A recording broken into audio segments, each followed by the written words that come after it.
For 40 years, I was Alistair Foods. I remember the smell of my mother's bakery, the flour on my father's hands, the way the morning light would hit the glass display cases of that single, perfect store. I took that legacy of warmth and yeast and sugar, and I built it into a brand you see in every supermarket in the country. I thought my legacy was secure, a thing of substance and pride. I was wrong. My legacy was a loophole, and my niece was the lawyer who found it. I built our family company from a single bakery into an empire, but it took my niece only 72 hours to use my own succession plan to lock me out of the building. 72 hours. That's how long it took for the celebration to curdle into a coup. The retirement party had been a masterpiece of its kind. 400 people, employees, suppliers, friends, packed into the atrium of the Alistair Foods headquarters, a building I had commissioned 20 years ago. There were speeches that made me cry, a video montage of the company's history set to embarrassingly inspirational music, and a golden watch that I knew would sit in a drawer, untouched.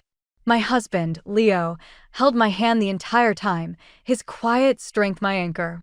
And at the center of it all was Chloe, my brother's daughter, my chosen successor. She had given a speech that was both witty and heartfelt, praising my vision, my heart, my unwavering commitment to the Alistair way. She'd called me her mentor, her hero. I had believed her. That was Friday. On Monday morning, I went to the office. Not to command, but to tidy, to offer a gentle hand during the transition. It felt strange, walking through the familiar glass doors without the weight of ultimate responsibility. I swiped my key card at the inner door. A red light blinked. Access denied.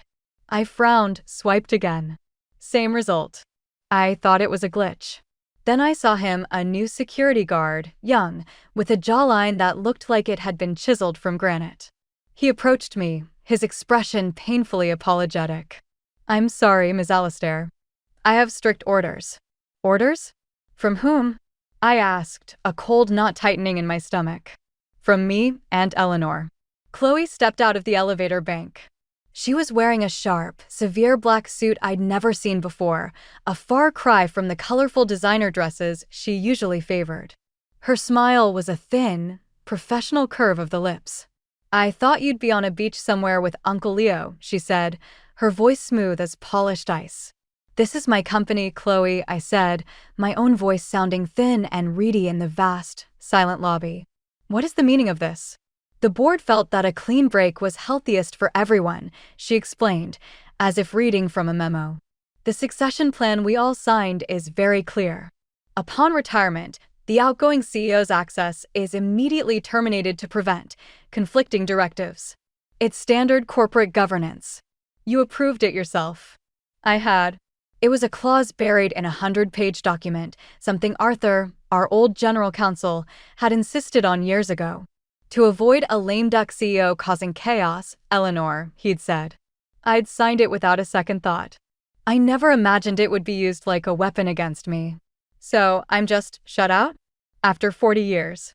"It's not personal," Chloe said, and the sheer banality of the lie took my breath away. "It's business.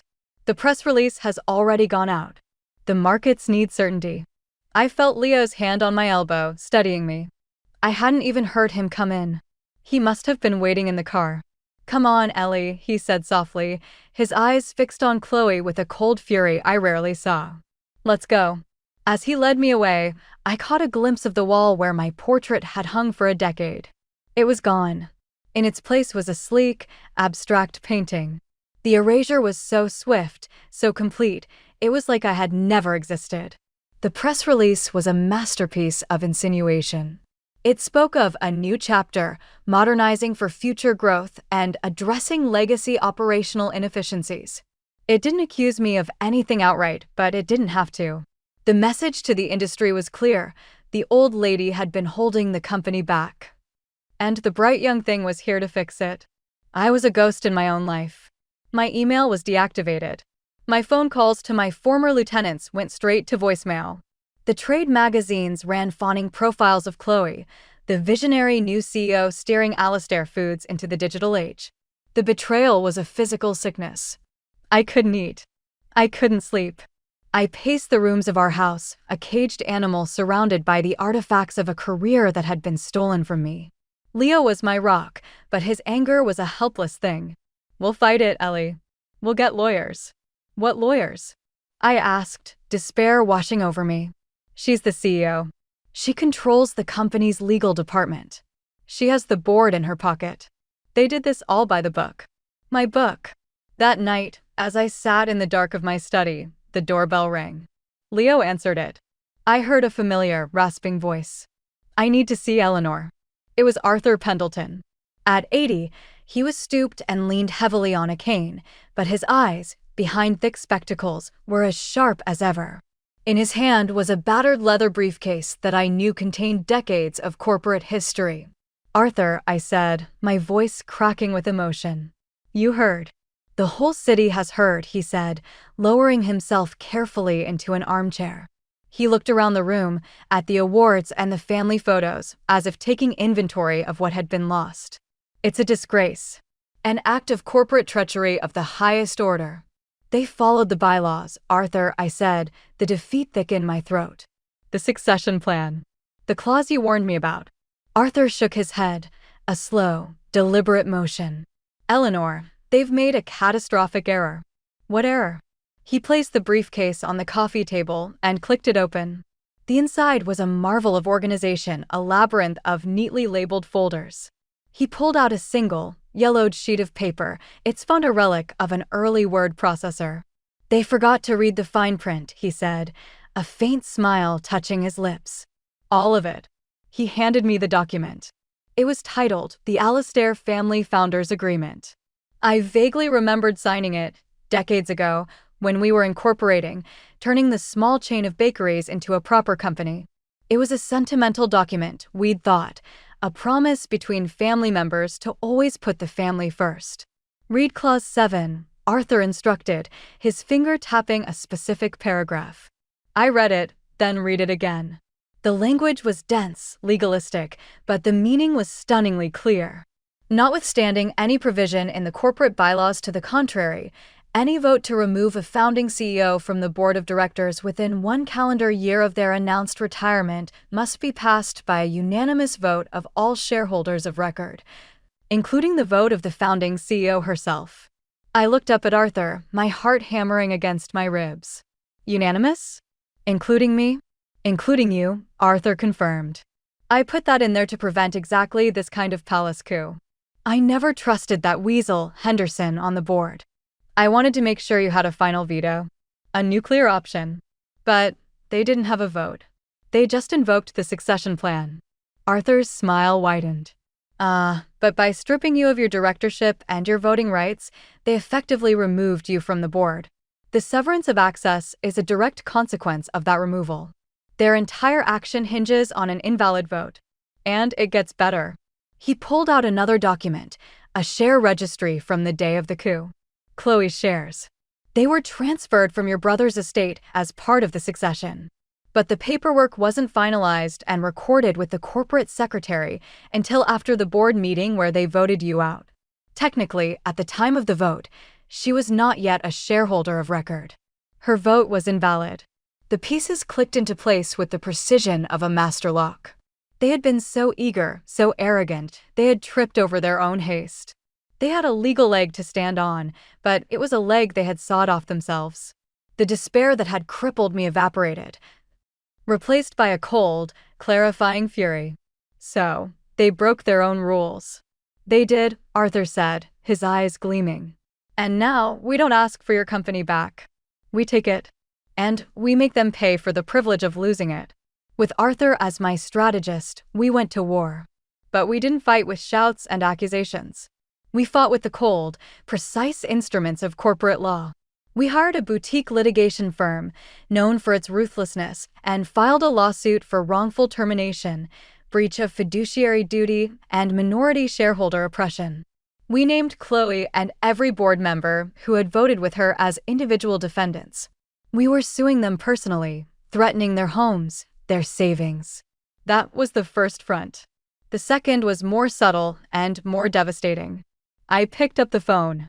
Not to lawyers, but to people. I called Frank Donnelly, whose trucking company had hauled Alistair products for 30 years, since I gave him his first big break. I called Maria Garcia, the CEO of a major grocery chain, who had started as a buyer I'd mentored. I didn't ask them to break contracts. I just told them the truth. That there had been a coup. That the company was in unstable hands. The next week, mysterious supply chain issues began to plague Alistair Foods. Shipments were delayed. Orders were accidentally lost. Major clients, citing concerns over strategic direction, put their contracts on hold for review. The stock, which had initially ticked up on news of my ousting, began to plummet. And as it fell, I acted. Using my personal wealth, the fortune I had built outside the company, I began quietly buying up every share I could. Through blind trusts and third-party brokers, I increased my stake from a controlling 35% to a dominant 48%. I was becoming the majority shareholder again, right under Chloe's nose. For a few weeks, it was a stalemate. Then, Chloe played her desperate card. It broke on a financial news blog, a sensational story titled "The Rotten Core of Alistair Foods." It alleged that 30 years ago, to save the company from bankruptcy, its beloved founder, Eleanor Alistair, had accepted a multi-million-dollar investment from a shadowy figure named Dominic the Shark Rossi, a man later convicted of racketeering, extortion, and money laundering. The article featured scanned copies of old checks, grainy photos of Rossi, and quotes from anonymous sources claiming I had knowingly taken dirty money. The effect was instantaneous. The stock went into freefall. My pristine reputation was splattered with mud. Chloe held a press conference, a performance of pained duty. She didn't confirm the story, but she didn't deny it. She spoke of uncovering troubling chapters in the company's past and her commitment to full transparency and ethical leadership. She painted me as a corrupt relic, trying to retake the company to bury the truth forever. I was in my study, watching her performance on television, feeling the world crumble around me again. The story was true. I had taken Rossi's money. It was that or watch everything my parents had built collapse and fire hundreds of employees. I had paid it back with exorbitant interest within a year, the moment I could secure legitimate financing. I had never been charged with a crime. But the truth didn't matter. The stain was permanent. "She's won," I whispered to Leo, the coldness returning. "She's destroyed my name." That's all that was left. The doorbell rang. It was Arthur, his briefcase in hand. He looked tired, but resolute. "She's overplayed her hand, Eleanor," he said, settling into his usual chair. "She's using a pop gun when we have a cannon." "What cannon, Arthur?" "She's telling the truth." "A half-truth," he corrected. He opened his briefcase and produced a thick, official-looking file. "She has the checks. But she doesn't have this." He handed me a document. It was a letter from the Federal Bureau of Investigation, dated 29 years ago. It was addressed to me.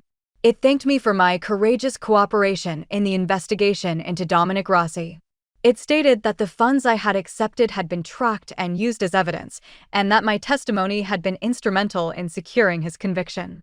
The letter concluded by affirming that I had been granted full immunity from prosecution in exchange for my assistance. I stared at the paper, my hands trembling. I was an informant. "You were a patriot," Arthur said softly. "You came to me the day Rossi made the offer. We went straight to the FBI. They told you to take the money. It was the only way to get him. You saved your company and you helped put a monster away. You were a hero, Eleanor. You just never knew it." The relief was so profound it was dizzying. Chloe had tried to bury me with my darkest secret, only to hand me the shovel to dig myself out, gleaming and triumphant. We didn't hide. We went on the offensive. I called a press conference for the next morning. The room was packed, a circus of flashing lights and shouted questions. I stood at the podium, Arthur and Leo flanking me. I didn't look like a victim. I looked like a CEO. I acknowledged the story head-on. 30 years ago, I was faced with an impossible choice: watch Alistair Foods fail and hundreds of people lose their jobs, or accept an investment from a man I knew was dangerous. The room was silent. I chose to save the company. But the moment I did, I contacted the Federal Bureau of Investigation. I worked with them to ensure that Dominic Rossi's money would be the very thing that helped put him in prison for the rest of his life. That investment didn't taint my company. It helped clean up this city. I held up the FBI letter for the cameras. My niece, Chloe Alistair, discovered a fragment of this history. Instead of coming to me, she weaponized it. She used a half-truth to try and destroy the reputation of the woman who raised her, all to cover up her own illegal seizure of this company. I made a hard choice to save the jobs of hundreds of families. I cleaned up my mess. My niece's only hard choice was which knife to plant in my back. The effect was seismic. The narrative flipped in an instant. I went from a corrupt old woman to a courageous leader, a victim of breathtaking ingratitude. The board members Chloe had controlled, terrified of the lawsuits and the public backlash, turned on her. The court, faced with Arthur's impeccable evidence of the invalid vote, ruled immediately. Within a week, I was reinstated as the chairwoman of the board with overwhelming shareholder support. My first meeting was brief. I fired Chloe and every board member who had supported her. I didn't yell. I simply said, "Your services are no longer required. Security will escort you out." The look on Chloe's face as she was led from the building, a mixture of shock, fury, and utter defeat, was a victory more satisfying than any quarterly earnings report. But I didn't reclaim my old CEO chair. I had learned something during my exile.